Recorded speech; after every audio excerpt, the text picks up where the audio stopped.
What is up, guys? It is the Sound Alchemist and welcome back to another 40 fact video. Today we are diving into one of the most treacherous, most powerful, most demonic swords in all of Warhammer 40K, Drachnyen. So this sword is wielded by none other than the despoiler Abaddon, and it is super powerful. So much so that I'd probably say it rivals that of the Emperor's sword. Maybe it's even stronger. This sword is literally just like off the charts as to what it can do. I can change its shape, it steals souls, it's just super overpowered. So, before I start the video, I just want to let you guys know that if you think there is a more powerful weapon, let me know down in the comments and we'll kind of compare and contrast to see what is the strongest weapon in all of Warhammer 40k. So without further ado, guys, let's dive into these 40 facts. Drachnyen is known by many names: the Demon Sword, the End of Empires, and the Echo of the First Murder. It is an ancient weapon of malice that is currently bound within this Demon Sword, and it is now wielded by none other than Abaddon. Now, Drachnyen can take on multiple forms, and its only appearance is as a great blade within the hands of Abaddon, because that is what the War Master chooses it to take. In truth, this sword has no real shape, no real size, and literally it is almost unable to be fully comprehended by the minds of humanity. Like I've stated before, this weapon has no real form, however, Abaddon gives it such. So when we look at it, what we're actually seeing is a representation of what Abaddon wields this immense powerful blade to be, and that is a massive greatsword. It has almost like spikes jutting out of the hilt, it has golden like plating on it, and the blade itself actually has faces on it, and these faces are all the souls that it's killed, so that's why they look like they're in pain, they're in torment, they're in agony. So yeah, this is a pretty gruely looking sword. It's just nasty. Now, even though this is a demonic weapon, its origins, its history, its lore is deeply intertwined with that of humanity. Drachnyen's birth occurred when the very first human willingly murdered one of its own, and this act of evil was the original seed that would grow to become one of the most powerful evil entities in the warp. Throughout the untold millennia within the warp, this demon began attaining power, gaining more souls, gaining strength basically through the evil actions of humanity, whether it was murder, malintent, pretty much anything that the Chaos Gods embody, that's what was fueling this weapon. So much so that it got to the point where the Emperor of Mankind had to act because it was growing to be too powerful. So now, being the powerful entity that it was, Drachnyen sought a suitable host for itself, and so it began roaming the battlefields of the Great Crusade, especially during the Horus Heresy. It then found the will of the Emperor that humanity had ventured inside of the Eldar Webway in what had secretly become known as the Imperial Webway Project. So this was a realm of both physical, yet in the warp. So because of this, Drachnyen could roam its tunnels without taking an organic being as a host. However, the demon soon discovered that its true form left it highly vulnerable to physical attacks. So again, the Emperor took it upon himself to try and end the demon's life here and now that it was within the webway. So, seeking to slay the demon, the Emperor had tasked his most powerful loyal warriors, the Adeptus Custodes, as well as the Sisters of Silence, to go into the warp and kill Drachnyen before it could truly become a menace by finding a host. They did manage to inflict serious wounds, and the wounded Drachnyen hid amongst its lesser kin, and reverted back to its original plan, to find a host for demonic possession. Throughout the years, it finally found somebody, and it was a man named Antwyr, which was a princept of the Reaper-class battle titan, the Black Sky. So this is when he began invading his mind, Drachnyen forced the Princeps to assassinate both of his Moderati while keeping control of the Black Sky. The destructive power that it now commanded let the demon rejoice. However, even though it had failed to consider that it was not only the Titan prowling the battlefield, but also himself. So for quite some time, Drachnyen possessed the Titan, and it was out on the battlefield fighting other Titans. However, it's just a machine with no real, mortal host. It couldn't fight at its full potential, and the Titan that it was taking control of sustained massive damage. Because of this, he had no choice but to leave the Titan and find another suitable host, the Archimandrite. So basically, the Archimandrite is a mechanicum construct which has super powerful weaponry.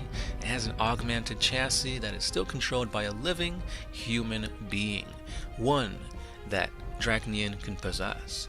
And so this would be the ideal body which would he use to try and gain his power back. With now a powerful host body, Drachnyen was near unstoppable. He began ending empires on his own, annihilating Sisters of Silence with its relic weaponry. Literally no one can stand before it. In short, Drachnyen became the destroyer of Imperial Knights, squashing the pilots before they could even begin to muster an attack. So much so that Drachnyen was almost at the top of his power. It wasn't until he fought a Legio Custodes dreadnought that finally blew apart its physical body. However, Drachnyen was not truly defeated. He shed its host skin and he retreated once again, but this time the Emperor physically stepped in. So this is when the Emperor and Drachnyen met once again in the warp, and the two would do battle. Or so, that's what the Emperor thought. Unfortunately, the Emperor's power was so immense that a new dawn illuminated the tunnels of the webway. His literal anger became manifested into an army of golden specters. One of these, however, was said to have a huge resemblance to the deceased Primarch, Ferrus Manus. Seeing this, literal demons died at the mere sight of this golden light, and Drachnyen had no choice but to flee the Emperor's wrath. Now this next part is where it literally gets intense. This is when the Emperor said, "Show yourself," and for some reason or another, Drachnyen felt compelled to obey. Drachnyen then faced the Emperor, having taken the form of the very man that had given it birth, a fur-wearing savage bearing jewelry made of bones, and he was also wielding a primitive spear. This is the man to have said to cause the first murder. This is when the demon bled from hundreds of cuts, yet he found the energy to hurl himself at the Emperor, similar to what a cornered predator would do. However, the Emperor charged the abomination as well, both opponents striking at the same time. 5 long sword-like talons pierced the master of mankind's golden armor, and the Emperor bled profusely, but his will would not be broken. Letting go of his flaming sword, the Emperor then seized the demon with both of his hands, and in a golden radiance of light, he forced Drachnyen to adopt a new form, a fine sword that pierced his body in its rage. This sword's bone blade had hundreds of tiny mouths which hungrily lapped at the divine blood running from the Emperor's wound. Before the Emperor pulled the sword from his gut, he ordered one of his loyal custodians forward, and he rammed the sword, now named Drachnyen, into this custody's torso, careful not to hit any vital organ, and thus binded the demon to the flesh of his favorite gene son. The sword vanished, leaving Drachnyen trapped inside the custodian's body. And with a single order, the Emperor told his faithful guardian to vanish into the webway, to never be seen again. So with this little passage, there's a lot that went on here. First and foremost, like we've known before, Drachnyen has no real form.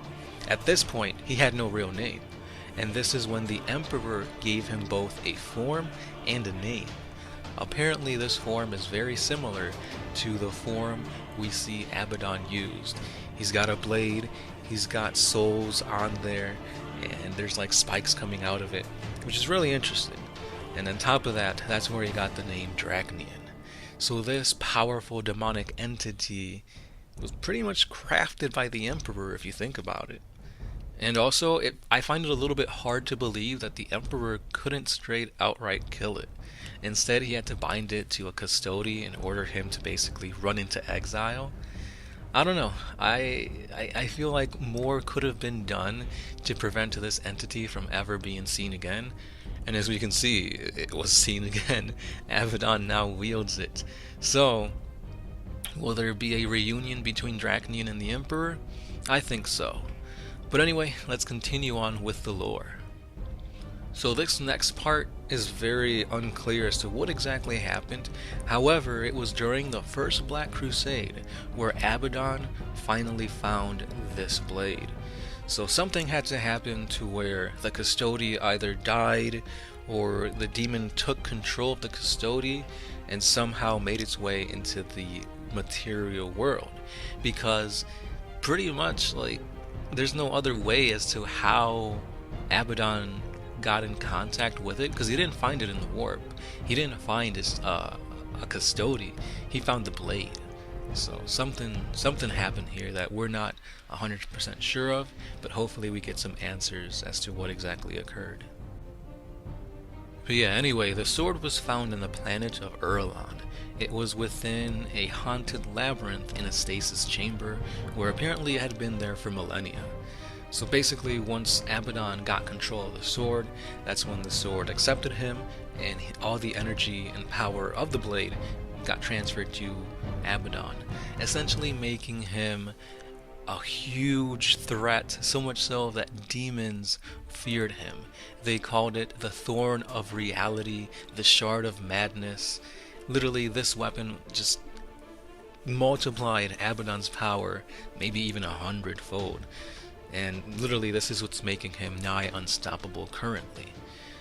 So with this blade, it's powerful enough to literally slice clean through a Land Raider. One of the most toughest vehicles in the game can just, or in the lore, can literally just fall apart to Drachnyen. That's crazy.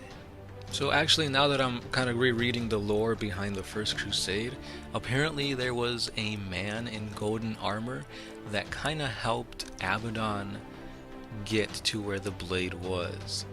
So obviously that's none other than a freaking Custodian.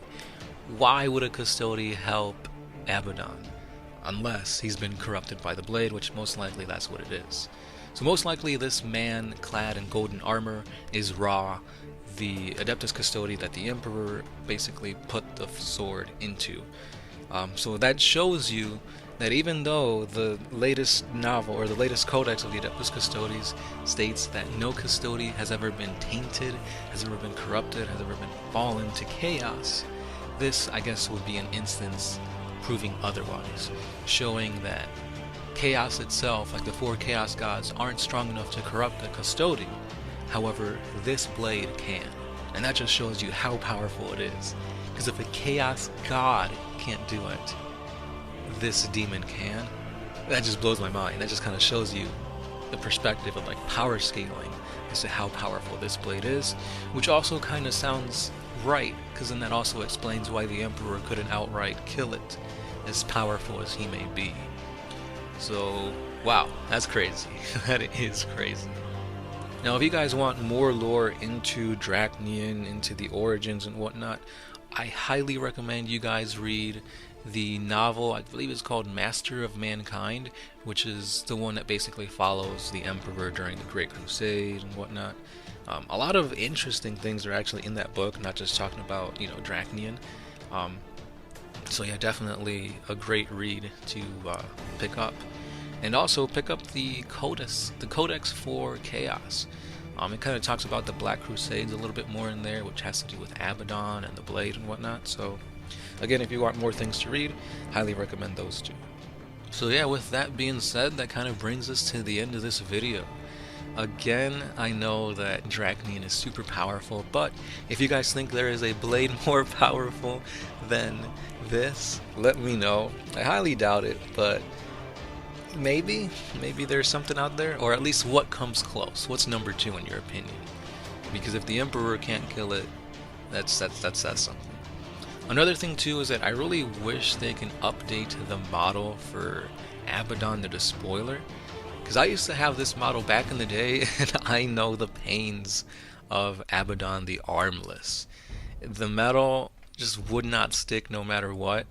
I tried wood glue, I tried freaking, super glue. Hell, I even tried rubber cement at one point. And it's like, once I did get it to stick, even if I just literally like dropped it, it would literally just break apart, like so easy. So yeah, we need a new Abaddon model, badly. Even more so than I think the orcs need a new Gasgol model. But I'm pretty sure they're probably, it won't be it will be a while till we get a new Abaddon model, because in order to get somebody this important to the lore, there's got to be like a whole campaign around it. You got to have multiple books coming out and explaining what's following Abaddon, or what's causing him to come into play now. And it makes sense, because I mean that's Guilliman's whole thing right now, fighting chaos, pushing back the chaotic tide that's coming across the Imperium. So it's a possibility, it's just, you gotta wait and see. So yeah, I mean that's all the lore I've got on Drachnyen. I believe we have lore on Abaddon.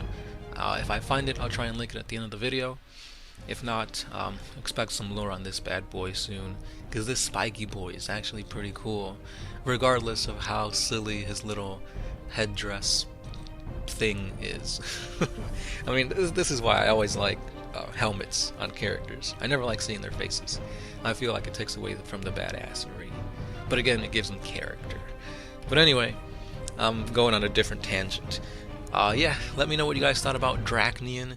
Do you think the Golden Warrior was the corrupted Adeptus Custodi? And do you think this blade is literally the strongest weapon in all of 40k? Again, let me know what you think, and I'll be seeing you guys tomorrow. Again, this is the Sound Alchemist, part of One Mind Syndicate, and I'll see you then.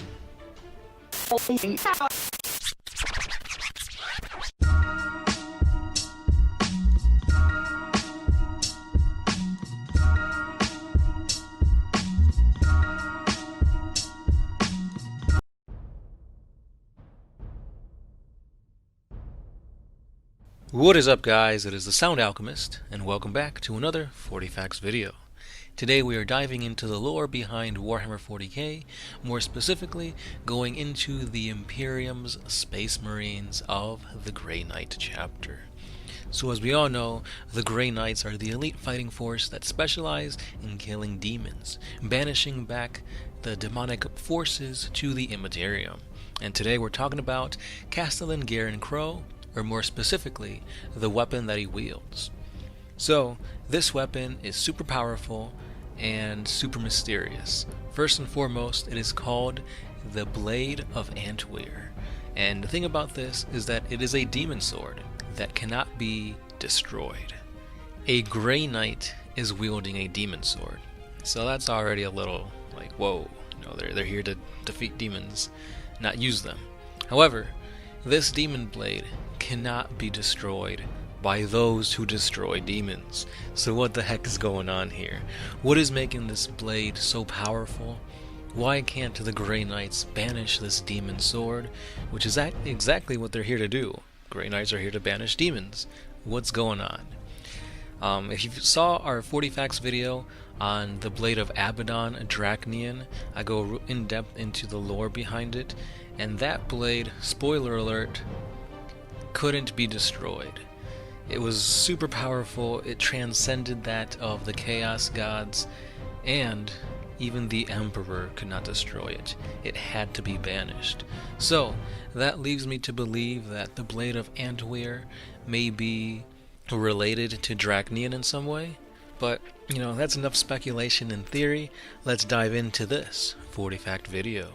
So first and foremost, let's talk about Garen Crow.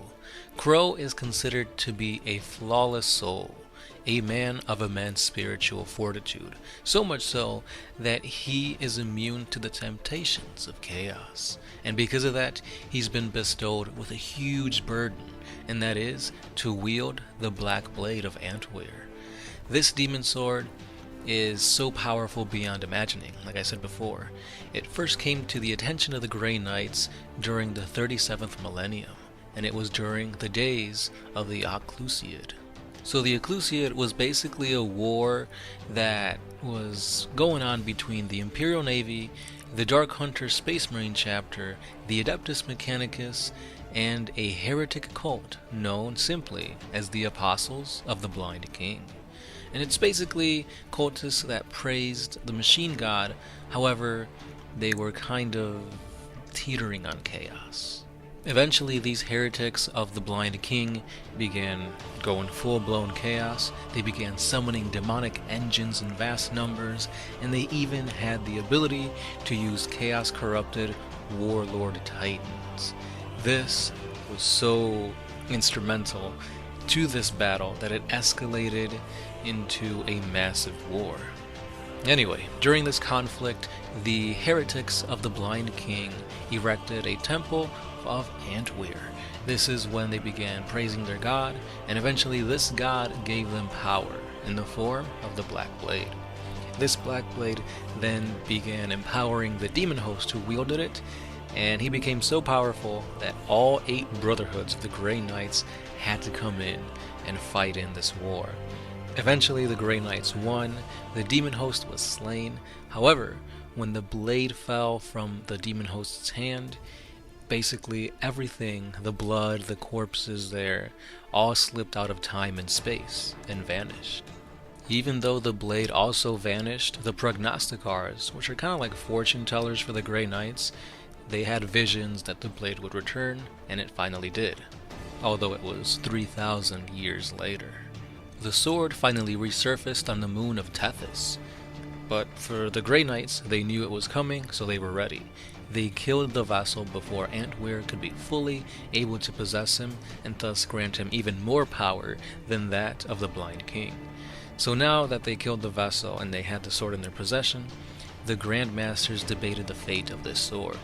Some wanted to destroy it, others simply wanted to abandon it and let fate basically take hold of it, and others said that it should be placed in the hands of the Purifiers, because only the Purifiers of the Grey Knight had the strength to resist its corruption. Eventually the latter was chosen, and for centuries it was placed into the hands of the Brotherhood champion, and it was passed down from Purifier to Purifier until it became Garen Crow's. Throughout the years of all these Purifiers being the blade holder to this blade, they've known that perhaps it's not a simple demon inside the sword. They think that maybe it could be a demon prince, a greater demon, or maybe something even more fouler than that, an ancient god. Anyway, it is said that whoever is standing too close to this sword are driven mad by the constant whispers and lies that the sword tends to speak out. Unfortunately for the Grey Knights, they are not perfect. They're really close to it, but they do sometimes fall to temptation, and that is only because of this blade. So, because of that, they tend to sometimes pass it off to the next Purifier to give them some time to build their psychic fortitude, their holiness again, before they can wield the Black Blade. Until Garen Crow came here. So Crow was so powerful, like I said before, he was able to resist all temptations. He could still hear the whispers. He was still fighting to have control of the blade and not let the greater demon or whatever's inside it possess him. So because of that, he was known as the one true wielder of this blade. He became the sole guardian of the sword, and because of this, he's also been tasked with the forbidden knowledge that the sword gives him. Now the sword may be telling him secret truths, or maybe he's just giving him lies. All this is something that Garen Crow has to go through on a daily basis. Do I trust the sword in telling me that my enemy's weakness is here? or maybe that's just going to get him killed. So it's always a struggle, it's always a battle for Crow to understand what the Blade's true intentions are. And most of the time, he's been right on the money. That's why he's still alive. Throughout the years of being in possession of this blade, Crow has been the one to basically listen to everything he's saying. So because of this, he's been writing down all the whispers that the blade has been telling him, and he's been keeping them locked in corridors. Most of these are probably just lies, however there are some truths behind this, and actually some of these have been curses. For example, I believe there was a curse that when somebody spoke it out loud, it literally summoned a demon. So, this blade is powerful. It knows things that no mortals should be able to know. And on top of this, if Crow doesn't have this sword in his possession, it will dematerialize back into the warp. So because of this, he always has it on his person. He always has a hand in the hilt. And it's just a huge bother. But he's the man who's been tasked with this job. On top of this isn't just a bother to him. He can also use the blade to attack, to kill the heretic, slay the demon. So, again, it's not just a hindrance to him, he can use it for fighting, basically. Unfortunately, he doesn't use the blade's demonic powers to wield him. He uses it as just a regular sword, albeit a demon sword that is indestructible. So it's still a good sword, but again, it's always a constant battle. And with that being said, that was the Blade of Antwyr's lore. Pretty much, there's a few things that we know for certain. This weapon is powerful. It's indestructible. No means that the Grey Knights are capable of can destroy it. And that says a lot, because rumor has it, these Grey Knights have the gene seed of the Emperor.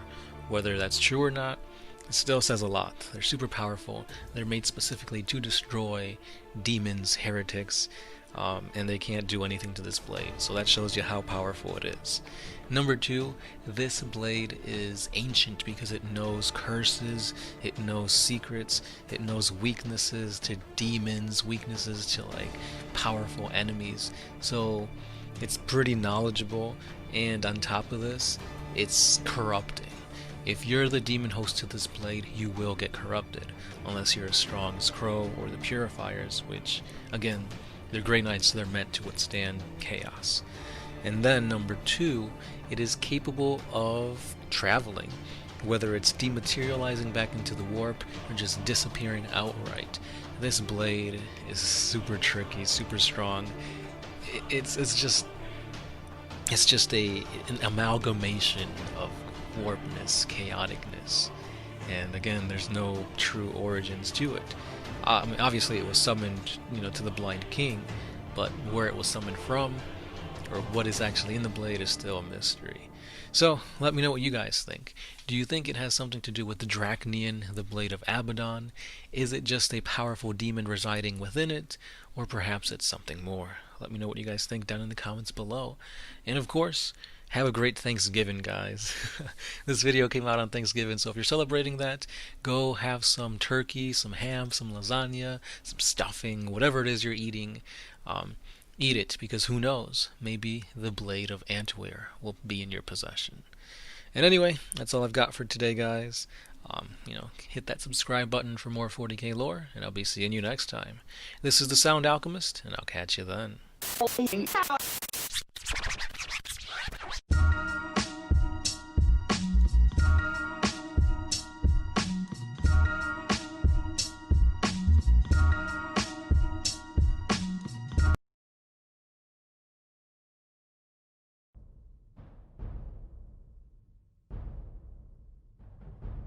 What is up, guys? It is the Sound Alchemist, and welcome back to another 40 Facts on the Warhammer 40K universe. Today we are continuing the lore behind the swords of Warhammer 40K as we talk about the Dawnblade.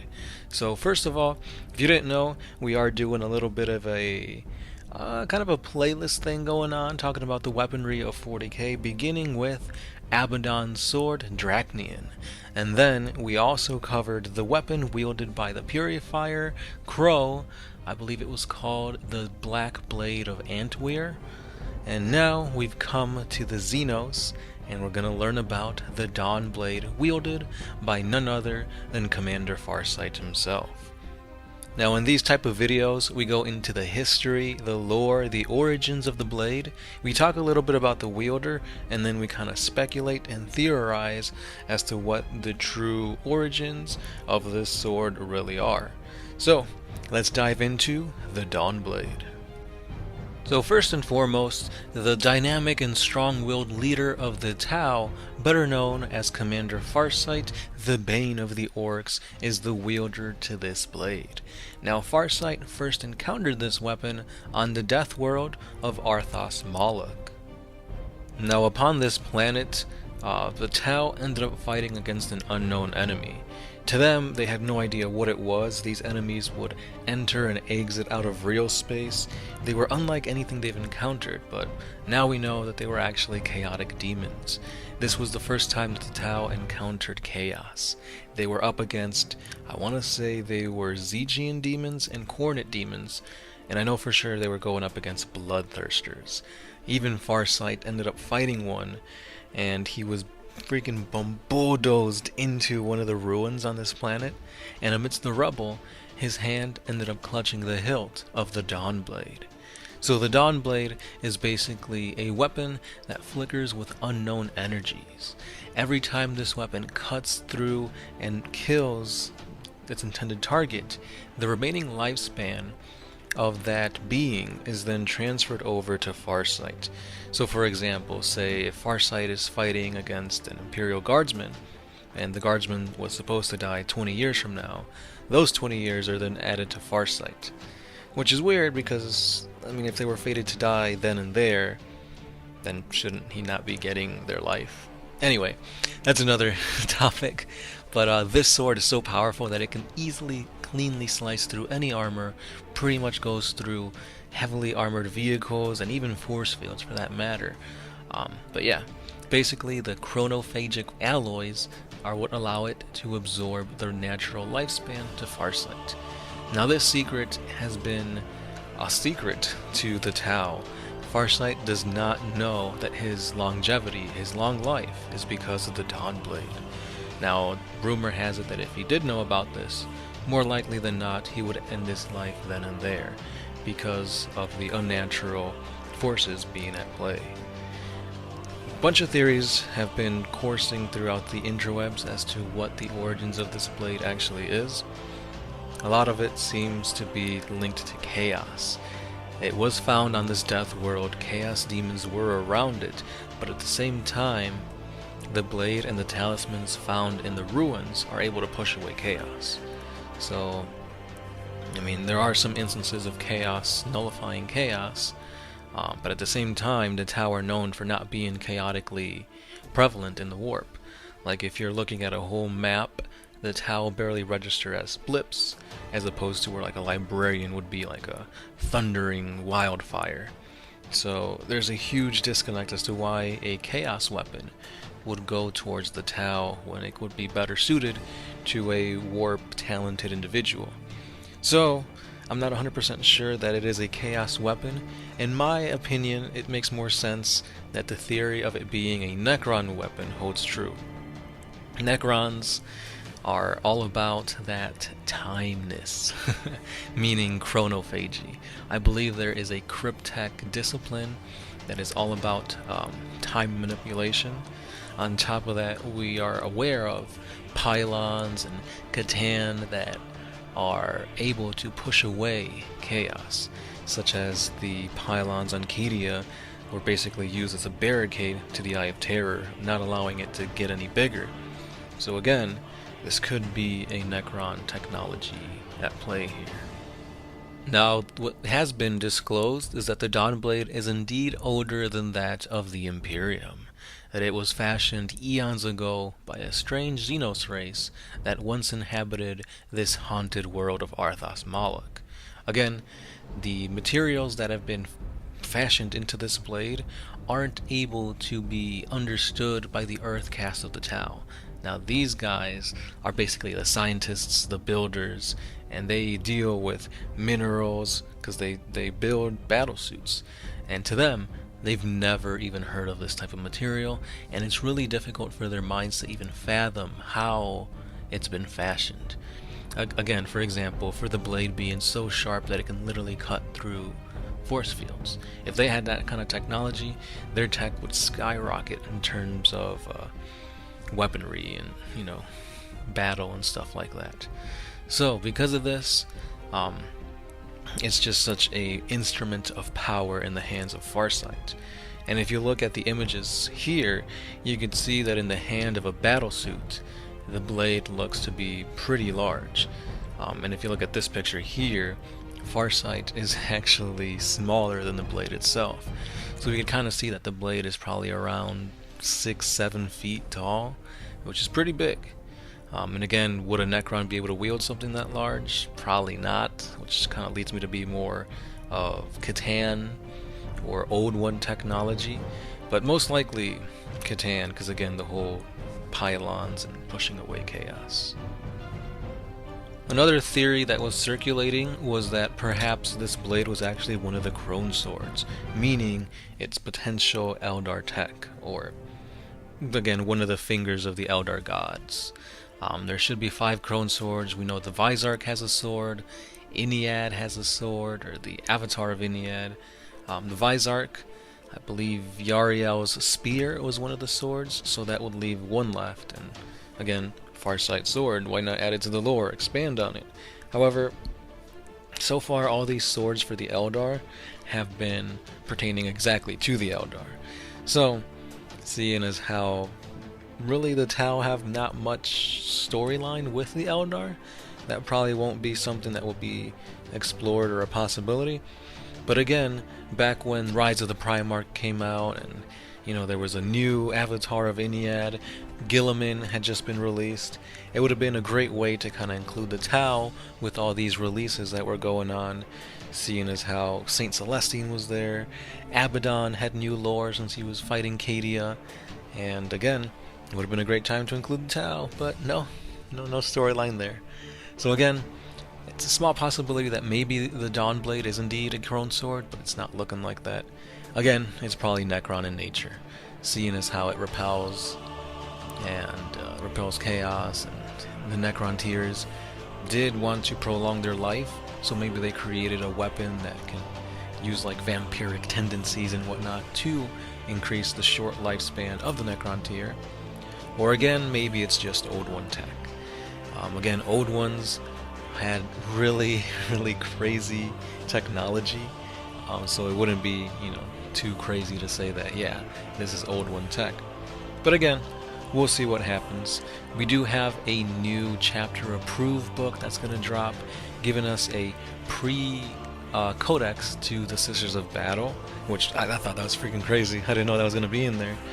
There's going to be like a looted battle wagon for the orcs, and we're going to get updated point values for the Tau, as well as rules for the 8.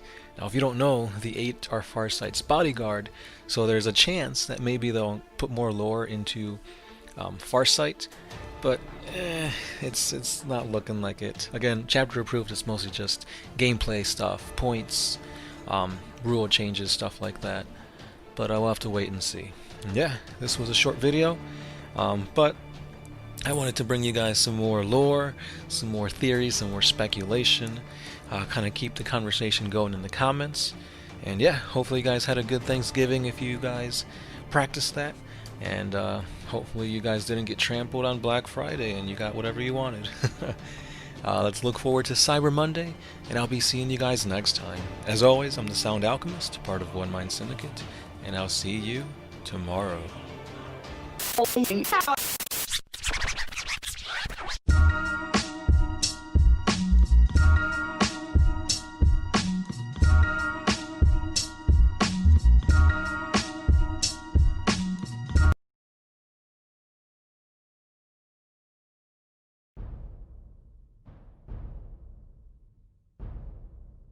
What is up, guys? It is the Sound Alchemist, and today we're back with more 40 facts on the Warhammer 40K universe.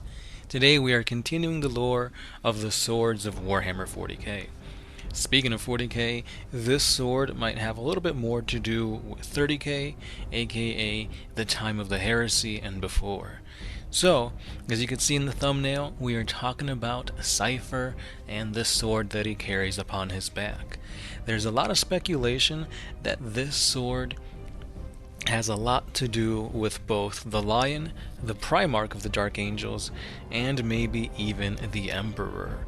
So let's kind of dissect and see what we can find out about this blade and this video. Before we get to talking about the blade, let's find out a little bit more about Cipher. So Cipher is one of the fallen angels from the mysterious chapter of the Dark Angel Space Marines, and it was believed that he was actually turned chaos during the heresy. However, throughout the millennia, it's been noted that he's been seen fighting with chaos, but at the same time, he also fights within the Loyalists' Imperium members, be it Space Marines or Imperial Guard. He seems to cross both paths, and it seems like he's doing this all for his own goals, which are only known strictly to himself. Now, because of this, the Dark Angels chapter have been specifically chasing him since the fall of Caliban, for nearly, I believe it's like 10,000 standard years, and since then, it seems that Cipher has been appearing in each of the 5 segmentums. He's been appearing basically out of thin air, so he seems to be in control of maybe the warp or some kind of teleportation device, because he seems to appear in and out of practically thin air. Because of this, it seems that he arrives, does whatever mission he needs to do, and then he disappears again. Now, besides him donning his ancient artificer armor and his 2 legendary pistols, Cipher also has a massive sword upon his back, and that is one of the characteristics that defines him. On every world where he has been sighted, Cipher always had this sword, yet no matter how dire the situation he's never drawn the blade in combat, either to attack or to defend. And even on rare occasions where both of his pistols were struck from his hands, the robed figure never drew the blade. Some of the Unforgiven have speculated that this blade is none other than the famed Lion Sword, the blade that the Primarch once wielded back during the heresy. However, others say that it is a new weapon, one that was made from the same meteor that created the Heavenfall Blades. And what are the Heavenfall Blades? I'll tell you. So the Heavenfall Blades are legendary power swords wielded by only the highest ranking members of the inner circle of the Dark Angels. They were cut from a single block of obsidian that was taken from a meteorite that struck the rock, aka the Fortress Monastery of the Dark Angels. And these swords have names to themselves because each one is a specially crafted, really unique, really legendary weapon.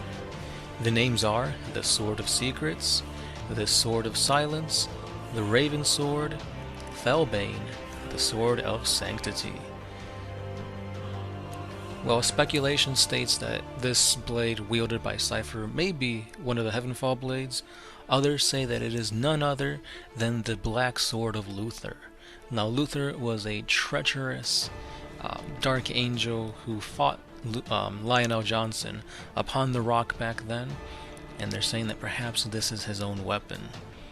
Again, only legend states that these are rumors. We can't know for certain what exactly this is. However, some say that the goal that Cipher has is to reach Terra and use this weapon to slay the Emperor, striking him down from his golden throne. Now, while some say that this is more to aid chaos in killing the Emperor, some say that this is the only way to seek redemption for the Unforgiven. That in the end, perhaps the death of the Emperor will lead to his reincarnation, or maybe it'll just lead to death at the end of the Emperor. All in all, nothing is for certain, and just like the sword is sheathed in mystery, so is Cipher. Now, another theory about the Lion Sword, if that is exactly the sword wielded by Cipher, is that with this blade, since it was last seen in antiquity and lost, back in the 30K era. Some say that Cipher needs to take this blade to the Emperor, where he will receive absolution and forgiveness. And perhaps with that occurring, the lion will finally wake from his slumber from deep within the rock. Lots of speculation going around with this one. No concrete evidence as to what exactly it is. So with that being said, guys, I need you to go down into the comment section below and let me know what you think that this mysterious blade actually is. What part will it play in the grandiose story? Is it the key to the redemption of the Dark Angels' Unforgiven? Is it a means to destroy the Emperor? Is it a way to revive Lionel Johnson? You let me know. I personally think that this sword, it's not going to be a Crone sword, it's actually going to be a way to revive the Emperor. I agree with that theory that Cipher needs to take it to the Emperor, strike him down. Yes, that would mean that the Eye of Terror, or not the Eye of Terror, the Astronomicon will go out and chaos will ensue. But with that chaos, then the Emperor will come back. It's kind of like the whole thing that it's always darkest before dawn, and the darkness being the death of the Emperor, and obviously dawn would be the resurrection of the Emperor. So I think that's a good idea to go with, since it's like, oh, everybody's gonna, mark Luther as like the traitor of the traitors, the most evilest guy, and he's all doing this as a means of self-sacrifice. He knows most likely he'll get struck down. He knows going into Terra alone is heretical in the eyes of the High Lords and the Imperium. So with that being said, it's like he's doing all this. He's being the self-sacrifice to help the Imperium, to make them rise once again. So hopefully that's the route that they take with this. If not, I'm really intrigued as to see, why he has it and what his secret motives are all about. Speaking of, the model looks amazing. The old edition model, it basically just showed Cipher dual wielding his bolt pistol and plasma pistol. But when the triumvirate of the Imperium came out, that had Guilliman, I believe his name was Voldus, the Grey Knights guy, and Cipher, I'm like, wow. You get a Primarch, and you get that awesome sculpt of Cipher. I'm like, hands down, that's probably the best triumvirate that came out back in the day. I think that was, 2017, if I'm not mistaken? So yeah, really sweet looking model. I mean, I wouldn't mind getting that model and putting it into my own Space Marines, because it looks fantastic. So again, let me know your guys' thoughts, your theories down below. If you do play Cipher, how actually is he in the battlefield? Because I feel like he'd do pretty well with his dual-wielding pistols. But again, it's 8th edition. Let me know how well your battles with Cipher are. And that's all I've got for today, guys.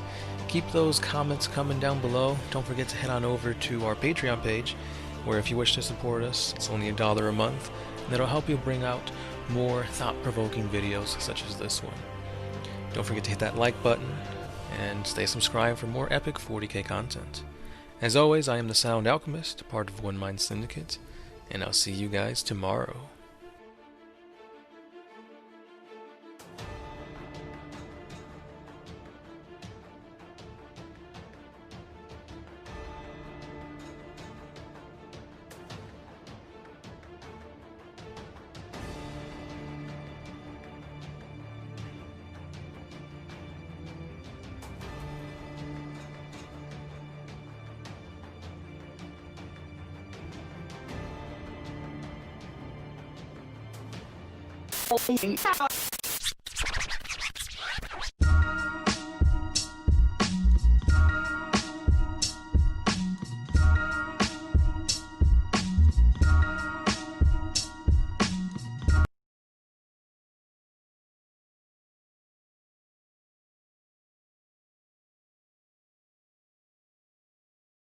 Skies shall light the way, and blood shall spill over the wandering world.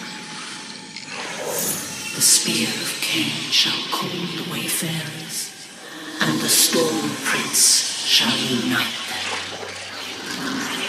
Their victory shall shake the heavens. What is up, guys? It is the Sound Alchemist, and welcome back to another 40 Facts video. Today we are once again diving into the lore of Warhammer 40K as we talk about the Aeldari and the Crone Blades. So the Crone Swords are the ancient relic weapons of the Aeldari gods, who have been bestowed to certain individuals, and when all 5 of these blades come together, something miraculous will happen. Different legends states different things. For example, some say when all 5 are present, the new god of death will be reborn, and the Eldar will be strong enough to take down Slaanesh and reclaim the Eldar souls back to the rightful places. However, others state that when these 5 swords come into being, they will be powerful enough to basically rewrite history.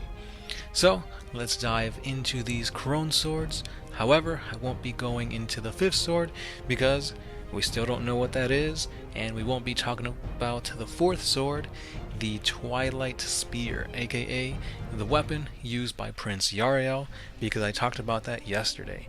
So today, we're talking about the 3 Crone Blades of the Triumvirate of the Aeldari. So let's dive into these 40 facts. So let's begin with the wielders of these 3 Crone Swords, Ynnead. And then we will be talking about the Vizarch, and then finally Yvraine. So, Ynnead, who is he, and why does he have this sword? Let's find out. Ynnead is the god of the Aeldari dead.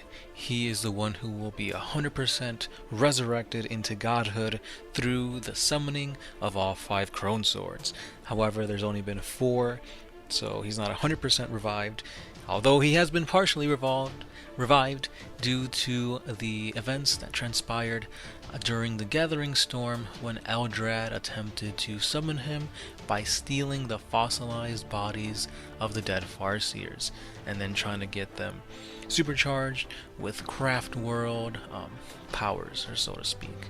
Unfortunately, the Death Watch came in and wrecked his plans, so the God of the Dead was only partially revived. However, even partially revived, this god is super powerful, so much so that he can imbue his own powers into an avatar, and that avatar, the Incarn, is the wielder of the Sword of Souls. The Sword of Souls, Vilith Zar, is said to be a shape-shifting massive blade that was created in like a furnace of crying Eldar souls, and because of this, it is considered to be the strongest of the 5 Crone Swords. Next up, we have the Vizarch, which is another member of the Ynnari and another wielder of the legendary swords. So basically, the Vizarch used to be an exarch of the Dire Avengers.